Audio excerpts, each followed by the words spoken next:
परप्रांतीयाकडून युवतींना अश्लील संदेश आणि व्हिडिओ पाठवण्याच्या घटनेचा निषेध भुदरगड तालुक्यातील मनसेच्या वतीनं करण्यात आला। गारगोटीतील हुतात्मा स्मारकासमोर आंदोलन करण्यात आलं। अश्लील संदेश आणि व्हिडिओ पाठवणाऱ्यावर कठोर कारवाई करावी अशी मागणी आंदोलकांनी केली। मागणीचं निवेदन पोलीस निरीक्षक गोरख चौधर यांना देण्यात आलंय। गारगोटीसह भुदरगड तालुक्यात अनेक परप्रांतीयांनी कोणतीही परवानगी न घेता दुकानं थाटली आहेत। या माध्यमातून परप्रांतीय कापड दुकानदार युवकाकडून मुलींना आणि महिलांना ड्रेसचे फोटो पाठवण्याच्या बहाण्यानं मोबाईल नंबर घेऊन व्हॉट्सअॅपद्वारे अश्लील मेसेज पाठवण्यात आले आहेत।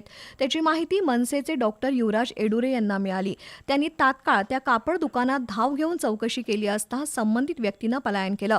दरम्यान मनसेच्या वतीनं गारगोटीतील हुतात्मा स्मारक चौकात निषेध आंदोलन करण्यात आलं। यानंतर आंदोलकांनी पोलीस ठाण्यात जाऊन पोलीस निरीक्षक गोरख चौधर यांना निवेदन दिलं।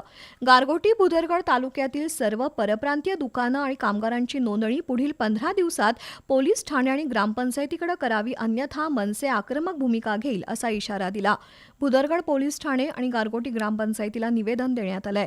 या आंदोलनात मनसेचे डॉक्टर युवराज एडुरे, तालुका प्रमुख राहुल पाटील, राहुल कुंभार, कृष्णा भारतीय, निवेदिता एडुरे, कॉम्रेड संतराम पाटील, विशाल पाटील, अंजली जाधव, धनश्री पाटील, ज्योती थडगे, आकाश पाटील, विश्वजित पाटील यांच्यासह मनसेचे पदाधिकारी आणि कार्यकर्ते सहभागी झाले होते।